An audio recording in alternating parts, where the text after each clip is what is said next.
Today we will be talking about the skeletal system, and we will try to answer some questions regarding the differences between compact and spongy bone, various types of cartilage, various types of protein fibers in the bone tissue,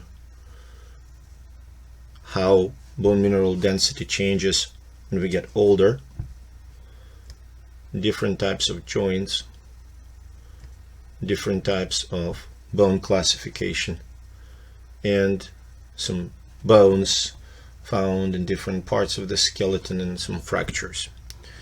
So let's start with a general discussion of the skeletal system. So bones form skeleton, and bones are attached to each other by either ligaments or articulations or both. Bones can be of different size. They can be large, they can be small. For instance, the largest bone in the human body is femoral bone, the upper part of the leg. This is the auditory ossicles, with the smallest bone right here being stapes. So bones heavily depend on the levels of calcium in your blood.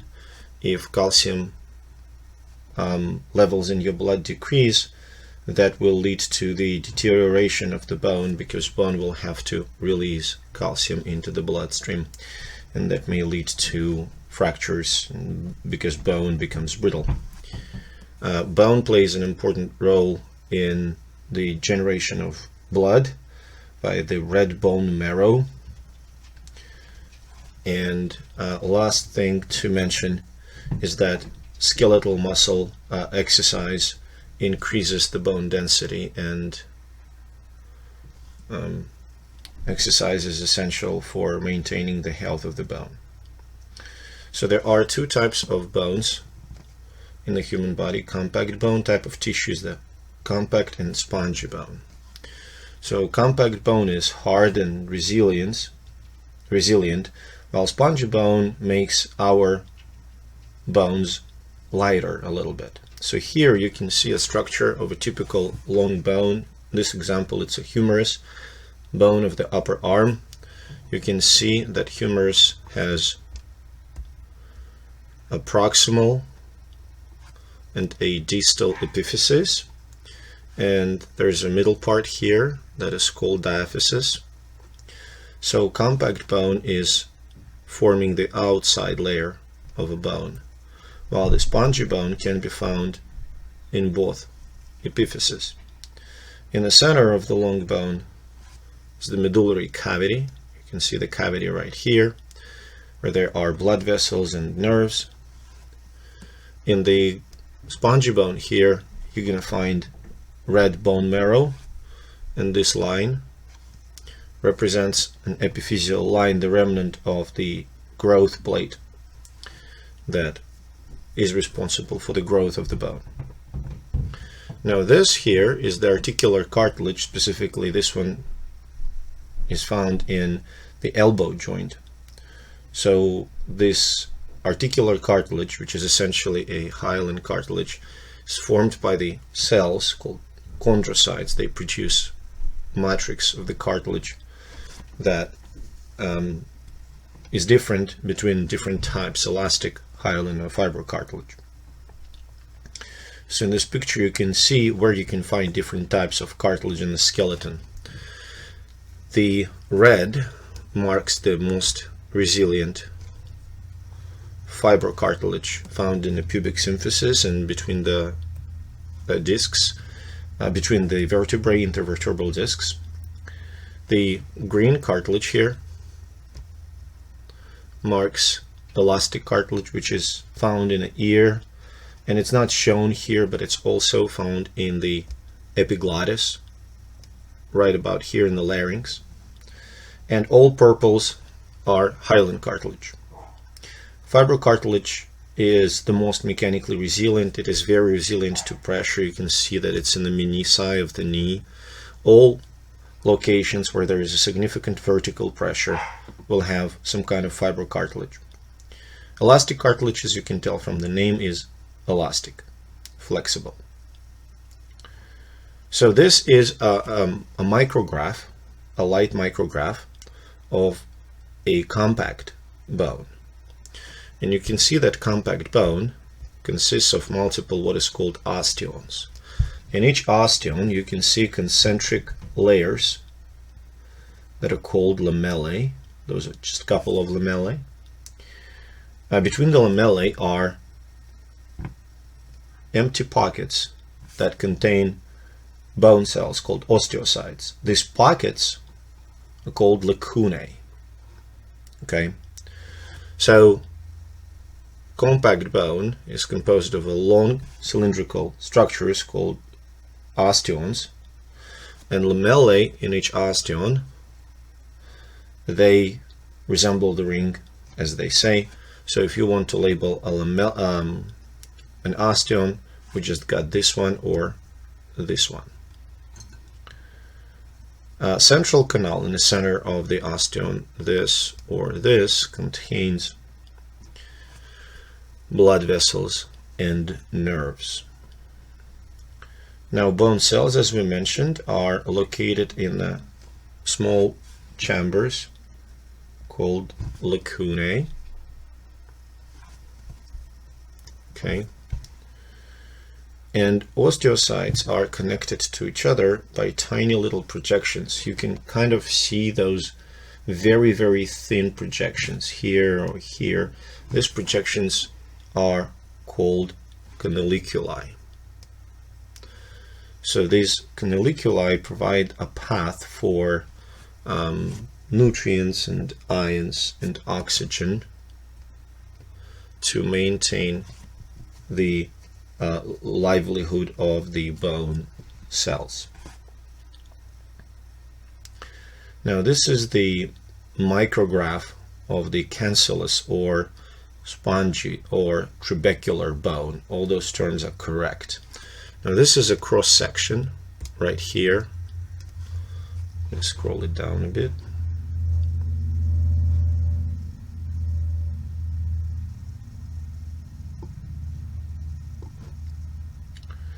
So this is a cross section of a spongy bone. You can see that it also has lamellae, that concentric ring. It has osteocytes in the lacunae, but it doesn't have central canal. The bone is structured so there are many trabeculi that form a lattice. You can see some of the trabeculae here. You may ask how this bone receives the nutrients and oxygen. Well, it turns out that between those trabeculae is the red bone marrow right here, and this red bone marrow contains plenty of blood vessels that supply this bone with oxygen and nutrients. So we basically label the trabecula a lacuna and osteocyte. So it's a lacuna with osteocyte. Each of these individual big things, it's trabecula. This is a trabecula. As I mentioned, that's another example of lacuna with the osteocyte inside. Bone marrow was already labeled if you watch closely. And as I mentioned before, spongy bone reduces the weight of the skeleton. Imagine the long bone without the cavity, or being, the end being entirely compact bone. The bones would be incredibly heavy. So these two photographs illustrate the differences between the normal spongy bone. You see it looks solid, and osteoporotic bone that looks very porous and brittle. So in osteoporosis, the bone becomes more brittle, trabeculae become thinner, and all of it contributes to the spongy bone being easier to fracture. So here you can see the structure of the hyaline cartilage. The outside layer right here is called periosteum, and inside this part here is the matrix of the cartilage. There are many protein fibers. Okay, you cannot very much see any protein fibers. The color, the blue color, more or less reflects the presence of collagen, but you can't see any protein fibers. The reason for it is you still can see lacunae with chondrocytes, right? But compared to the size of a cell, the size of the protein fiber is very small. This is why we cannot see it on the regular light micrograph. Now, here's what happens when the person develops arthritis.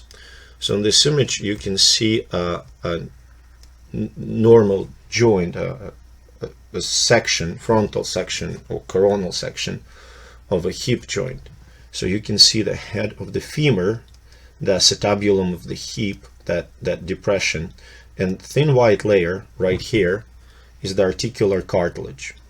So here you can see healthy cartilage, and here's the damaged articular cartilage. You can see that it is a typical wear and tear damage of the cartilage, and the loss of cartilage leads to bones.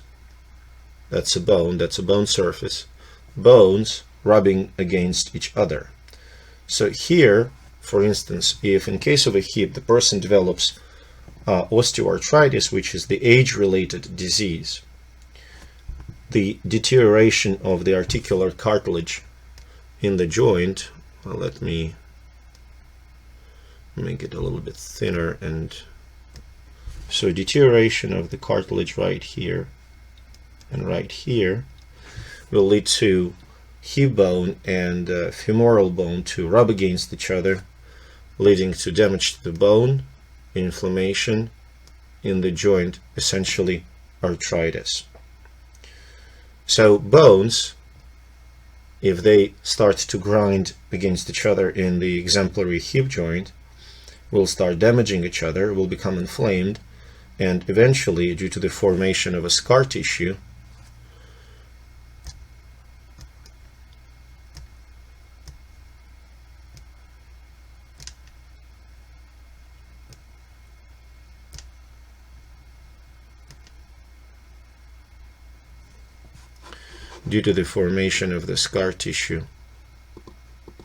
let's try to erase ink. No, we can't do that for some reason. It's okay. So we're going to try to do this. Okay, so when this bone and this bone start to rub against each other, they will form scar tissue that eventually will lead to the fusion of the bones, and the hip will lose its mobility.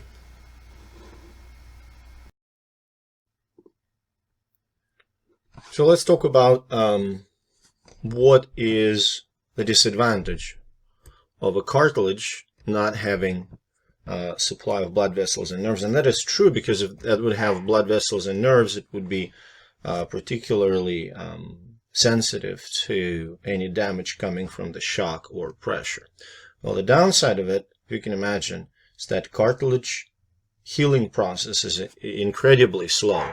Normally, blood vessels will bring the proper nutrients and, nourish the growing cartilage and will allow the fast recovery. However, in case of the cartilage without blood vessels, the recovery of the cartilage is extremely slow, in many cases is impossible.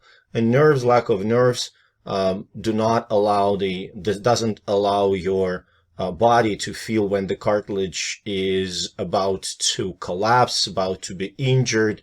So basically, until it is torn and starts to block the movement of the joint, you don't really know if the cartilage is damaged or not. Now, this is the fibrocartilage. Okay, it withstands great pressure, for instance, in the knee. And you can see that, unlike in hyaline cartilage, you can see very thick bundles of protein collagen and the fibers of collagen in its matrix. This is a lacunae with a chondrocyte in it. And fibrocartilage, in addition to the knee joints, it is found in the pubic symphysis, between the coxal bones, between the hip bones, and in the intervertebral discs. So this is the view of a knee joint. You can see the femur and the tibia, the fibula, the lower leg bones, and here you can see plates of lateral on the outer side and medial on the inner side menisci. And this is the graph that shows you the meniscus, the lateral meniscus that is torn, and this fragment may block the movement of a joint. Now, the question is why fibrocartilage can absorb the shock, can absorb the mechanical pressure. Well, the large number of thick protein fibers and relatively low number of osteocytes and lacunae make it extremely mechanically resilient to the vertical pressure. Now, if meniscus is torn, as you can see on this picture right here, the stability of a joint, the feet between the condyles of femur and condyles of a tibia, the feet between them, the feet of the surfaces, is reduced, so the joint becomes unstable, and the fragments of the broken cartilage decrease the range of motion. Now, here's the testing the effects of chemicals on the bone strand. Since we cannot do an actual experiment, we cannot take chicken bones and put them in the specific substances, I'm going to use the results from our old experiment that we have done in the class. So essentially we have 4 different treatments: distilled water, vinegar and lemon juice, that would count as acids, and bleach, that is more of a basic substance. We will look at the effects on the bones, and we will try to hypothesize what effects these chemicals have or do not have on the bone. So let's create a hypothesis that tests the effects of the bleach on the appearance, texture, and strength of chicken bone. So since bleach is the basic, it's probably going to be, it's not going to affect the texture. So it will not remove calcium phosphate, okay? We can say that since bleach is going to remove protein fibers from the bone will remain strong, but will become lighter and more brittle. Now, acids like lemon juice or vinegar will remove calcium phosphate from the bones, which means that the bone will become soft and will lose some weight. So what we have done, we had 4 jars with vinegar, lemon juice, distilled water, and bleach, and we cleaned the chicken bones very well, and we weighed them first, and we have collected the initial weight of the bone, and I will provide it. Then we placed them in a jar and incubated them for about a week, and then after a week we collected the bones from the jars and weighted them again, and then recorded the final weight of the bone. We assessed the color, the texture, and the strength of the bone, and wrote it down in the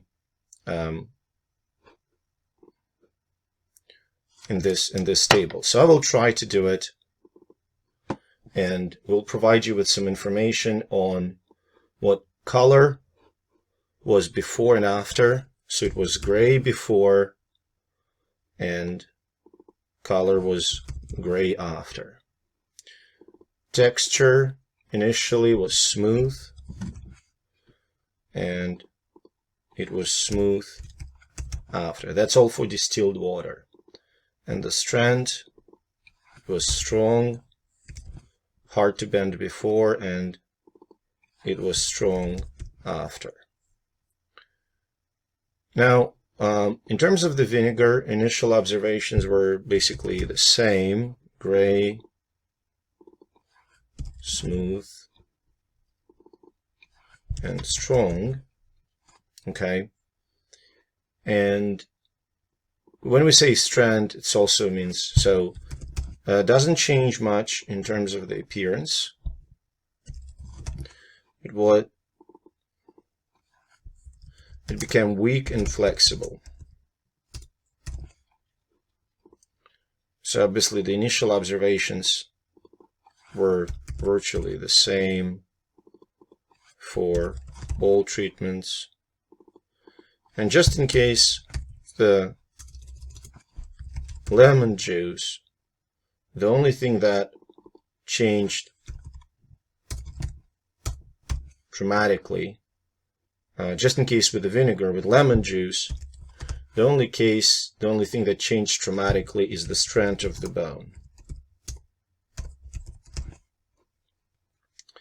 Now, interestingly, bleach changed the color from gray to pale, while other characteristics remain the same.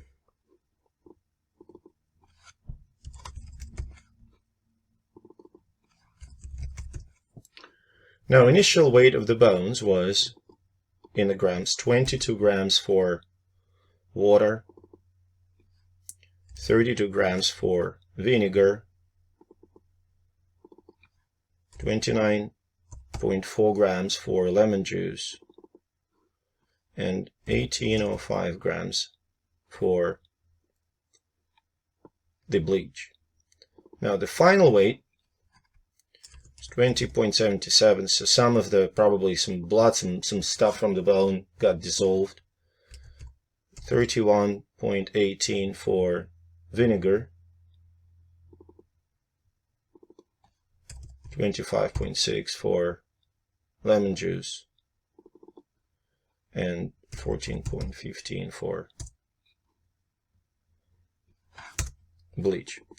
So here's what you can see. First of all, in regards to the bleach, bleach degraded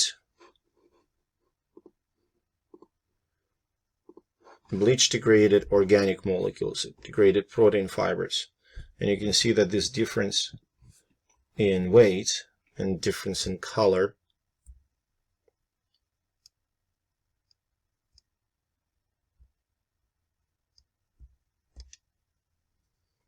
I'm sorry for that mishap.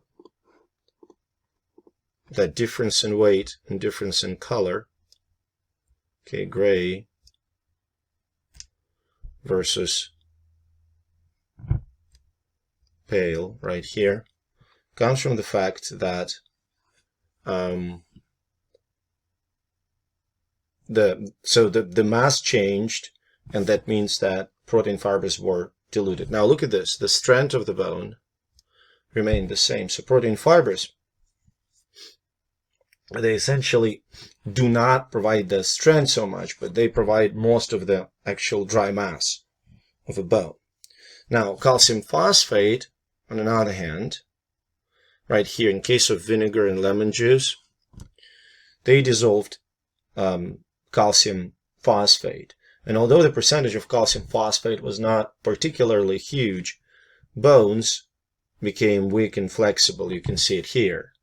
So based on this, calcium phosphate crystals play a main role in maintaining the strength of the bone. So our initial hypothesis was supported, okay? And yes, weight changed, not too much, yes, but it did change specifically in the bleach. So it actually is kind of interesting that your bones consist to a large extent of the protein, but not calcium.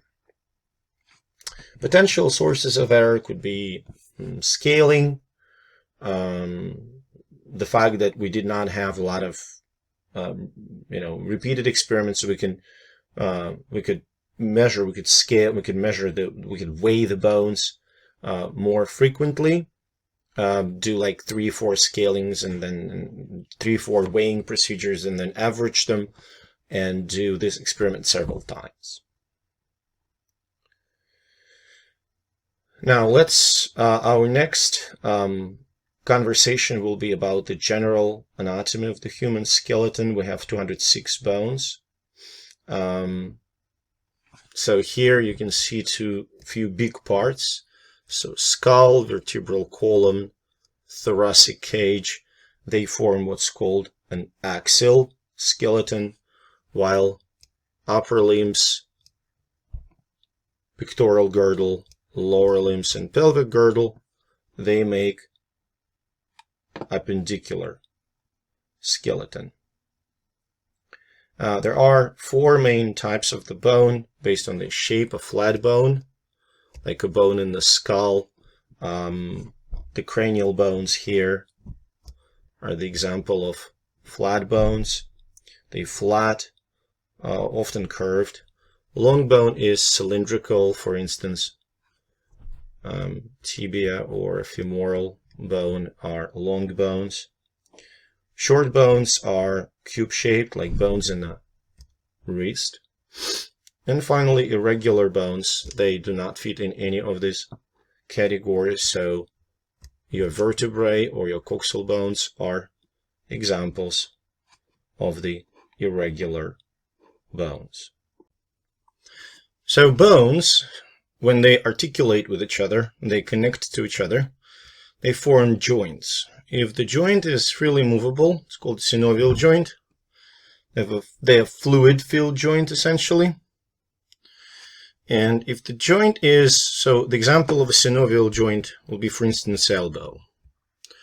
If joint is slightly immovable, it's called amphiarthrotic. So, for example, joints between vertebrae or joints between coxal bones, the pubic symphysis is amphiarthrotic joint. Joints that cannot move are synarthrotic. For instance, sutures between the facial bones or cranial bones. So those are 6 types. Well, there are only 4 illustrated. There are more, actually. So there are some types of joints here. You can see pivot joint. That's a joint that allows your radius to rotate in the annular ligament. The pivot joint is formed between the first and second vertebrae, allowing you to turn your head to the left and to the right. This is elbow joint as well. Here you can see a hinge joint, uniaxial joint. Here you can see ball and socket joint, multi-axial joint. Here the condyloid joint between the radius and lunati and scaphoid. The biaxial joint. Other joints will be saddle joints, joints between the phalanges, and the gliding joints, non-axial joints that are formed between the bones of the wrist or bones of the ankle. So here we're going to be talking about the anatomy.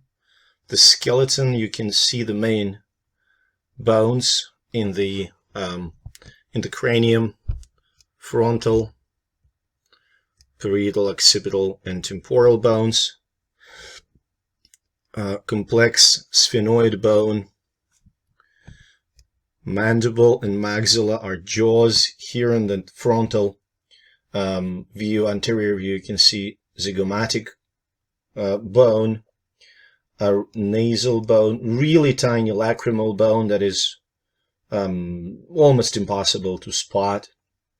There is an ethmoid bone, which is that brown. It's a very, very deep inside of the cranium. And another bone, inferior nasal conchae, right here. It's slightly off. So that bone is inferior nasal conchae, and this one in the center is a vomer that forms the part of the nasal septum. The bone that is not shown here is the palatine bone. It forms part of your heart palate. I don't know if we can see it somewhere now. Yeah, the palatine bone will be right here. So let's take a look. So frontal bone, we got it. Parietal bones, that's a parietal bone. These are parietal bones. Temporal bone here. You can't quite see them in other pictures. Occipital bone, right over here. Maxilla and mandible, so that will be maxilla and that will be mandible. Zygomatic and nasal. So nasal bone is right here. These and this will be zygomatic bone. So vertebral column contains 3 types of vertebrae: cervical, thoracic, and lumbar. There is a sacrum, which consists of 5 fused vertebrae, and a tailbone, which we know is coccyx. So you see that the vertebral column is curved. So we have cervical, thoracic, lumbar. So cervical, thoracic, and lumbar and sacral curvatures.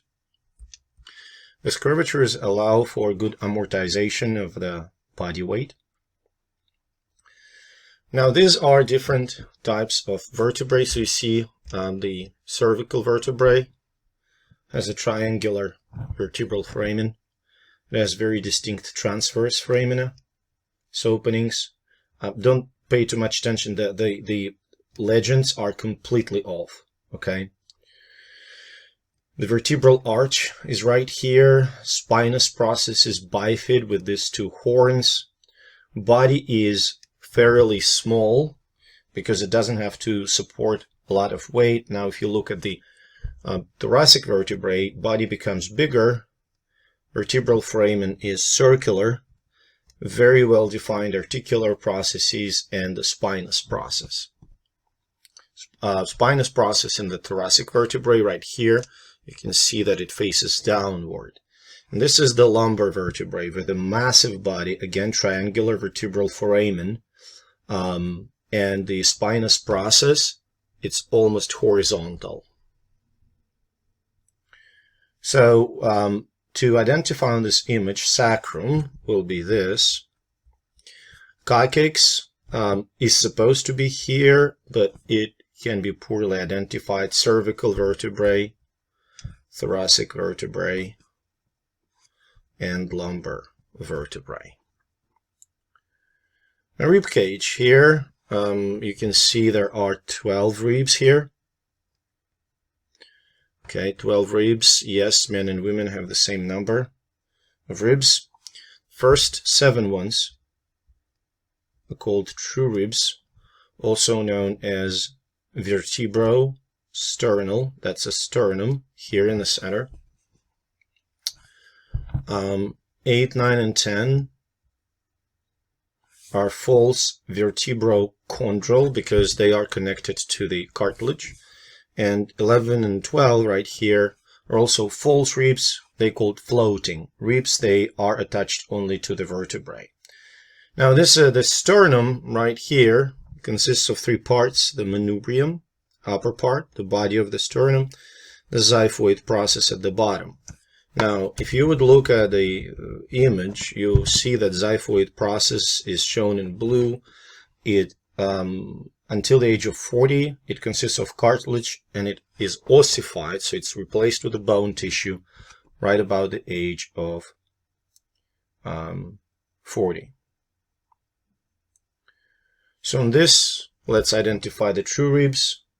Will be first 7, that's the true ribs. False ribs 8, 9, and 10 right here, and these 2 are floating ribs 11 and 12. Costal cartilage is brown. This is the sternum. So manubrium on top, body of the sternum in the center, and xiphoid process. And thoracic vertebrae can be seen right here. So the bone that is shown below, the bony framework of the forehead, it's the frontal bone right here. This is a mandible, okay, the only movable bone in the skull. Now this is with a transverse foramen, and that's obviously cervical vertebrae.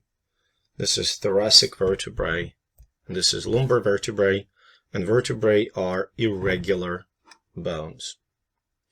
This is sternum. The whole thing is sternum, and A is the upper part of the sternum, the manubrium. Now, total number of ribs, as we mentioned, doesn't differ between men and women. Here's the true rib. So A here, the thicker end, it's a head of the rib. It does articulate with the vertebral column, while this end, the thinner end, articulates with the sternum. If you would look at the vertebral column, right here you can see that the thinner, flatter end articulates with the sternum via the costal cartilage, while the thicker end, the head, for instance shown here, articulates with the vertebral column. So this is a temporal bone, well, two temporal bones. That's where the ear canals are located. Here you can see the ear canal, acoustic meatus. And this is the floor of the cranium, foramen magnum. So it's occipital bone, okay? And this foramen magnum, right in the center, is the large opening through which spinal cord and brain stem are going through. Now here is the upper limbs, pectoral girdle in the upper limb. So pectoral girdle consists of clavicle and scapula. It braces the upper extremities, forms the joints with the upper extremity. And here, that's the humerus, that's ulna, and that's radius. These are carpals, bones of the wrist, metacarpals, the bones of the palm, and these are phalanges, which are the digital bones, bones of the fingers. So we're going to try to identify some here. So humerus will be these bones, carpals here or here, metacarpals, 5 metacarpals, phalanges, 14 phalanges, because your thumb has only 2, scapula and clavicle, so that's going to be scapula, and that is going to be a clavicle, and finally radius and ulna. So radius is the lateral bone, while ulna is the medial bone. Now pelvic girdle, we have pelvic girdle consists of the hip bone. Often the sacrum is included, and it's part of a pelvis. Here you have femur, the largest and the longest bone in the human body. Head of the femur, neck, that is often fractured in older people. 2 condyles, medial and lateral and epicondyles. Medial and lateral condyles of the femur articulate with the tibia. Patellar bone, here's the kneecap. Tibial tuberosity is the site of attachment for flexors of the leg and for the, sorry, not the flexors of the leg, for extensors of the knee, the muscles, your quadriceps. Tibia is the only weight-bearing bone in the lower leg. Here you can see fibula, the lateral bone, the tarsal bones here, medial malleolus and lateral malleolus, 2 extensions on tibia and fibula, respectively. It can be fractured sometimes. Metatarsals, the bones of the foot, and phalanges, the bones of the digits of the foot. So to identify these bones, let's take a look. So femur, these are femoral bones. Pelvis, so coxal bones, sacrum, and coccyx. Patella is right here. tarsals, metatarsals, and phalanges. So that's going to be tarsals right here, metatarsals, and phalanges. And finally, we have tibia, the massive weight-bearing bone of the lower leg, and fibula, the non-weight-bearing bone of the leg. So let's review what we have learned so far.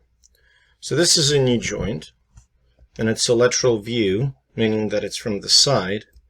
Okay, so we need to label tibia, patella, femur, and fibula.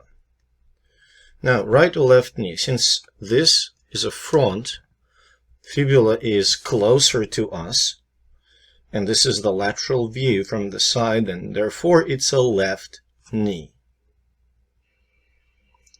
Now, fingers, number of phalanges.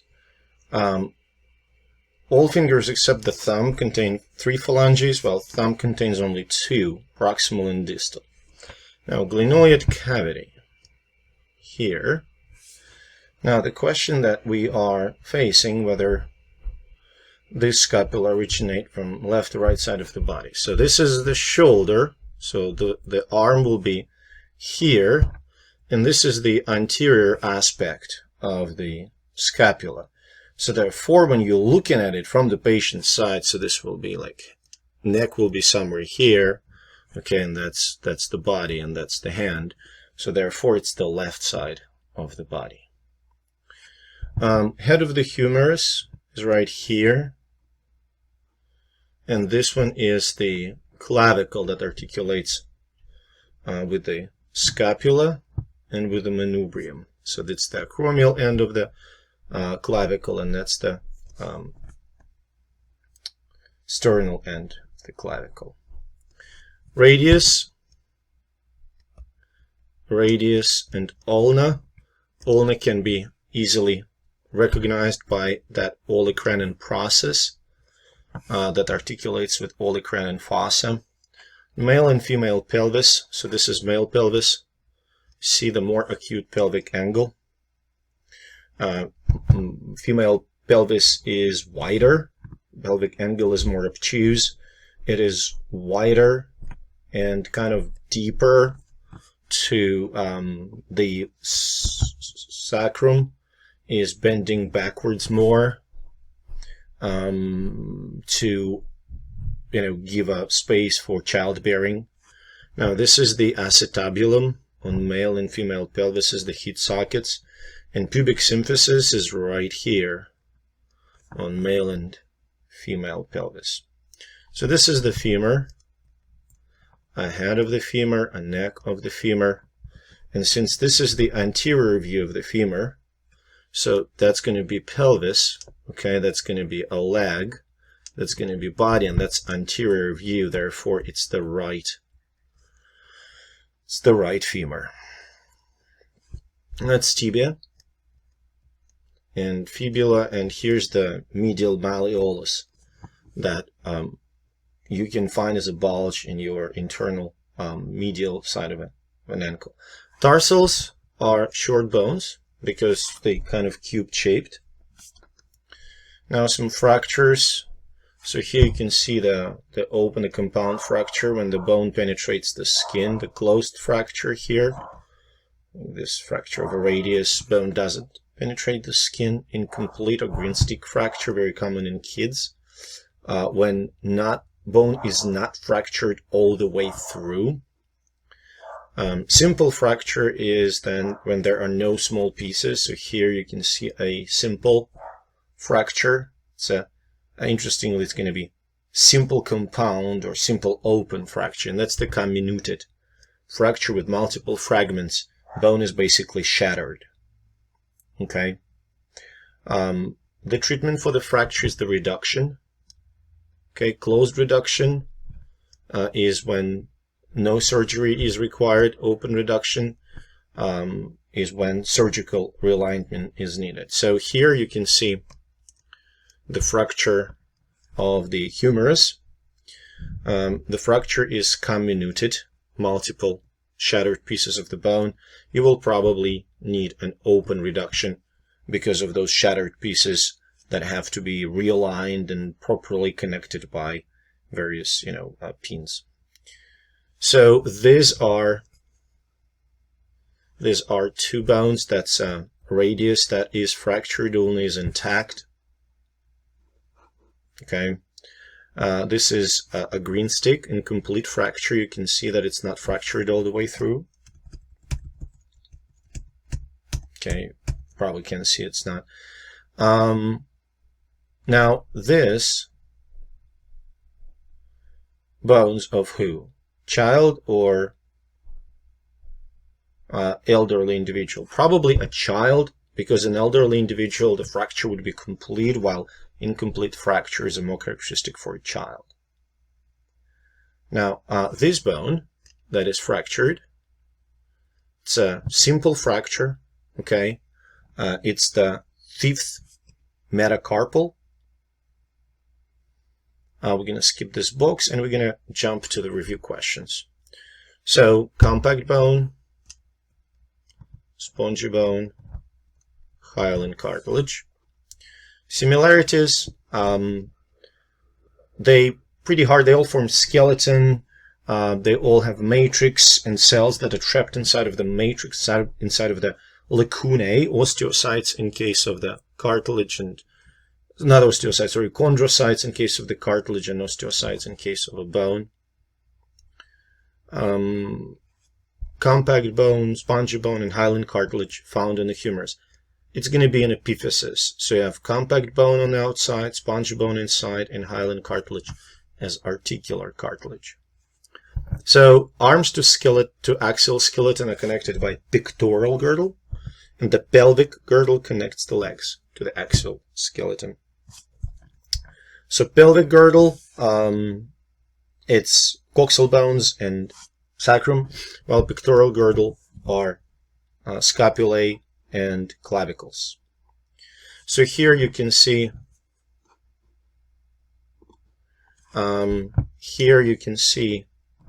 incomplete fracture right here. And joint categories. So shoulder joint is obviously synovial joint. It can move as much as it can. Cranial suture is synarthrotic, not movable. And intervertebral joint is amphiarthrotic. So temporal bone is right here. Maxilla is right here, and mandible is right here. Ear canal is in the temporal bone, and freely movable is the mandible. Now, cervical vertebrae is in the neck, and lumbar vertebrae are in the lower back, and bone mineral density decreases in osteoporotic individuals. This is the comminuted, very, very much so, comminuted fracture. And here we have irregular bone,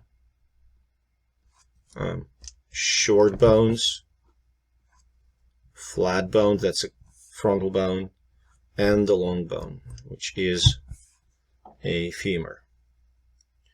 Now, tibia, humerus, let's start with this, tibia and humerus. So, tibia is this massive bone, the lower leg. Humerus is here, the upper arm. Clavicle, ulna, cervical vertebrae. So, clavicle, right here. Ulna is the medial bone in the forearm, and cervical vertebrae is right here. This skeleton belongs to a male. Shoulders are wider than the hips. Hips are fairly narrow. There's an acute pubic angle. And carpals and tarsals. So these are carpals, the wrist bones, and tarsals are here, the bones of the ankle. So that'll be it. Please review, fill out the handout, and the due for this lab is September 20th.